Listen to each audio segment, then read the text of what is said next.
Senang sekali bisa bersama Sobat Sehat semuanya, tentunya dengan saya, Dr. Vina Eka Wulandari, yang akan memandu podcast pada kesempatan kali ini.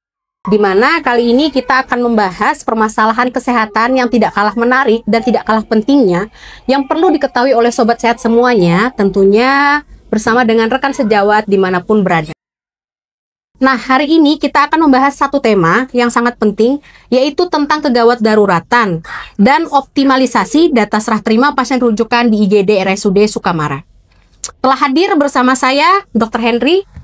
Beliau merupakan dokter umum dan menjabat sebagai Kepala Instalasi Gawat Darurat di RSUD Sukamara.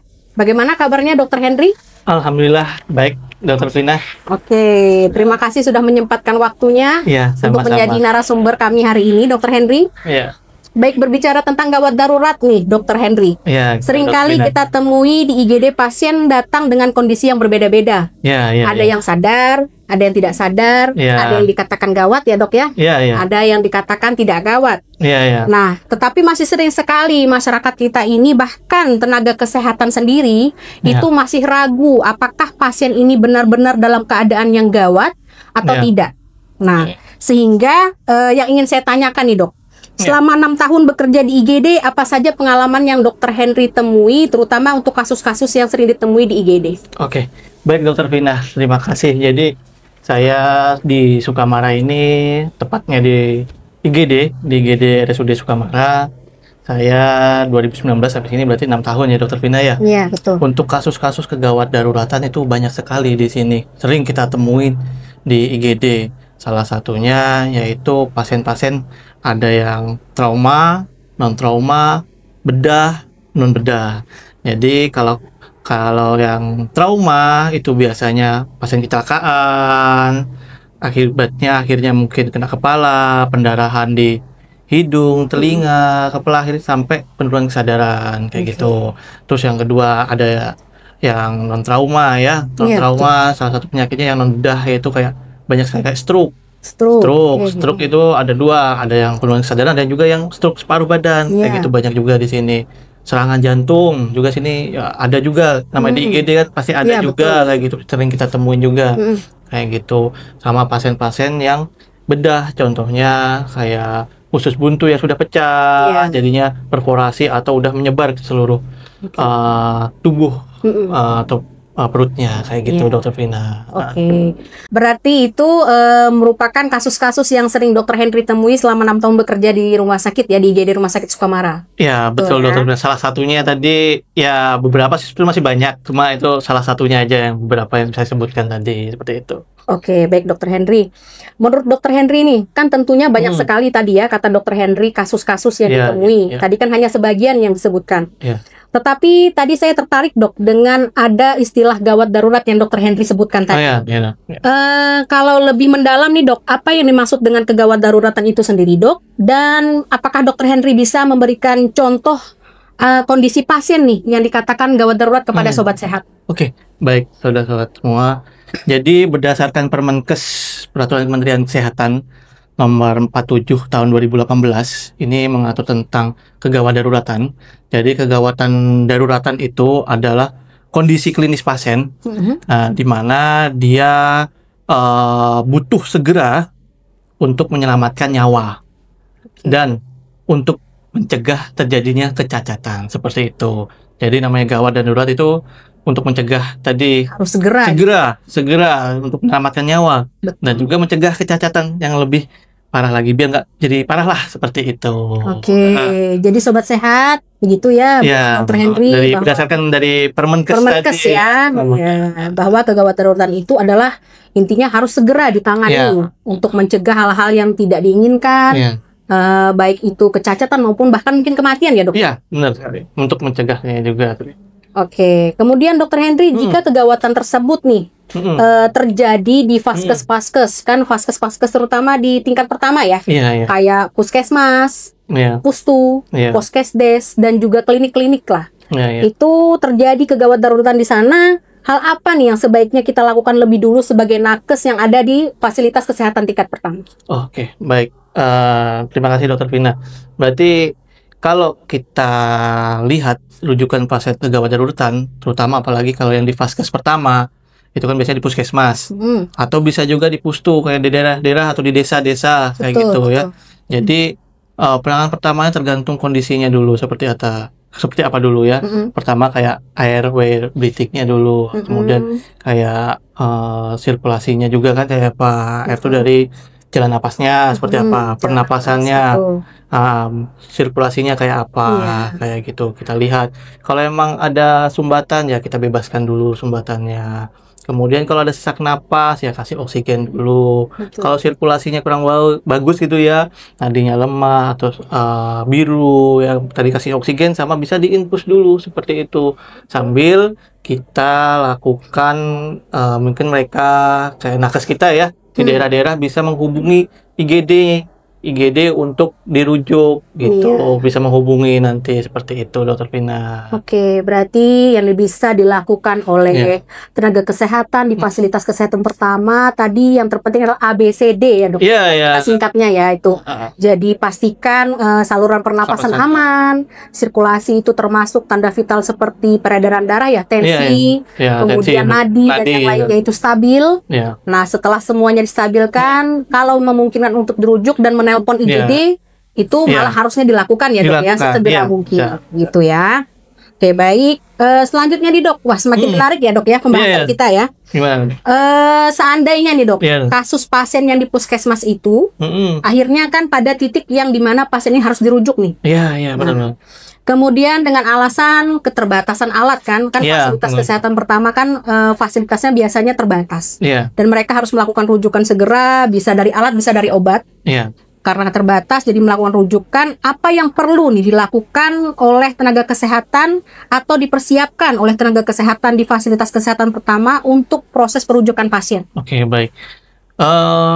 Kalau merujuk pasien dari vaskes pertama, biasanya dari puskesmas seperti itu, yang pasti mereka akan menghubungi dulu nomor IGD rumah sakit kita ya Dokter Vina ya, untuk mengkonfirmasi bahwa mungkin akan merujuk pasien, misalnya namanya siapa, identitas pasien. Terus dipastikan juga keluhannya apa, dari anamnesisnya ya, keluhannya apa, kemudian vital sign-nya terutama juga, kayak dari GCS-nya ya, kesadarannya kayak gimana, tensinya gimana, nadinya gimana, dan diagnosisnya apa berdasarkan dari dokter puskesmasnya kayak gitu, sama terapi yang udah diberikan. Gitu, terutama mungkin kalau bisa sebelum dirujuk gitu harus bisa diinfus dulu, terus diusahakan diinfus, kemudian untuk menjaga kondisi pasien juga tetap stabil seperti itu, baru nanti kita bisa dirujuk seperti itu. Oke, jadi tetap pada dasarnya harus menangani yang gawat-gawat dulu ya Dok ya di sana. Stabilkan pasien dulu. Kemudian baru kita menghubungi rumah sakit atau IGD yang akan kita lakukan rujukan tadi ya. Benar. Kemudian bila perlu mungkin ada advice dari IGD-nya ya Dok. Dari dokter IGD untuk melakukan apa saja sebelum pasien ini dilakukan rujukan ya. Dan itu sangat penting ya Dok ya. Benar. Karena menurut saya kolaboratif itu sangat dibutuhkan ya dalam perujukan pasien gitu ya.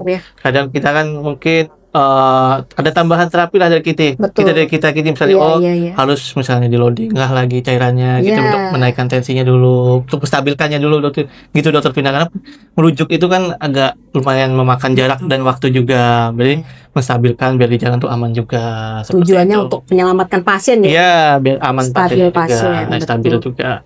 Baik, terima kasih dokter atas penjelasannya, luar biasa sekali ya Sobat Sehat ya atas podcastnya ini. Baik dokter, sebelumnya nih dari penjelasan yang tadi ya, kan tadi ada sistem rujuk ya dok. Dokter Henry pernah nggak sebelumnya mendengar aplikasi scan barcode bernama Seterapi nih? Jadi selama ini sih belum pernah sih dok. Itu seperti apa sebetulnya dok? Berarti belum pernah mendengar aplikasi belum nih kayaknya. Iya, mungkin ini aplikasi baru mungkin ya dok ya. Saya baru dengar juga ini. Setahu saya kemarin biasanya yang dari kementerian ini biasanya yang Sirsut ya. Sirsut itu, sistem rujukan terintegrasi dari puskesmas ke rumah sakit tipe C misalnya ke tipe B, atau tipe B ke tipe A, seperti Iya, itu. betul dokter. Apa yang dokter Henry itu bilang betul. Jadi kita selama ini kan menggunakan Sisrut ya. Iya, iya. Sisrut itu kita aplikasi dari Paskes fasilitas pertama. Iya. Sebelum melakukan rujukan ke rumah sakit itu harus mengisi Sisrut namanya kan, mengenai tanda vital pasien, keadaan atau kesadaran, yang pokoknya semua tentang pasiennya kita masukkan di situ, baik itu lab penunjang dan segala macam ya dokter ya, betul ya. Kalau yang seterapi ini dok, kalau saya boleh izin ya dok ya, ingin menyampaikan informasi terbaru ini mengenai aplikasi scan barcode yang namanya Seterapi. Di mana scan barcode ini berhubungan dengan alur serah terima pasien rujukan di IGD yang rencananya akan kita lakukan di IGD RSUD Sukamara ini saja dok. Jadi ini merupakan aplikasi yang mempermudah para tenaga kesehatan di fasilitas kesehatan pertama untuk melengkapi data serah terima pasien-pasien rujukan. Jadi isinya sama sebenarnya dok, tentang tanda vital, kayak tensi, nadi dan segala macamnya ya. Cuman bedanya di sini lebih ke menitik beratkan monitoring pasiennya dok. Oh gitu, selama perjalanan berarti ya dok ya monitoringnya ya. Jadi kan selama ini setahu saya ya sebagai rekan sejawat dokter Henry juga yang bekerja di IGD ya. Itu kan biasanya rekan-rekan kita nakes kalau merujuk itu kan menggunakan data rujukan pasien hanya di tempat saat sebelum mereka merujuk. Jadi tanda vital yang diserahkan kepada kita itu hanya tanda vital saat pasien masih di puskesmas atau klinik lah atau pustu gitu kan. Nah tapi tidak ada lagi data lebih seperti data saat di perjalanan pasien ini. Jadi kita lost nih saat perjalanan nih, kondisi pasien seperti apa kan ya dok. Tiba-tiba datang ke IGD kadang-kadang udah menurun kan kesadarannya atau bagaimana. Nah jadi dengan terapi ini dok diharapkan para tenaga kesehatan di seluruh Kabupaten Sukamara ini, baik puskesmas, pustu, poskesdes, klinik itu bisa melakukan pengisian secara optimal, pengisian data pasien secara optimal, sehingga tidak ada lagi miss antara petugas di rumah sakit, IGD rumah sakit tentunya, dengan petugas yang ada di fasilitas kesehatan tingkat pertama. Jadi nanti mungkin akan kita lihatkan juga di akhir podcast contoh ininya.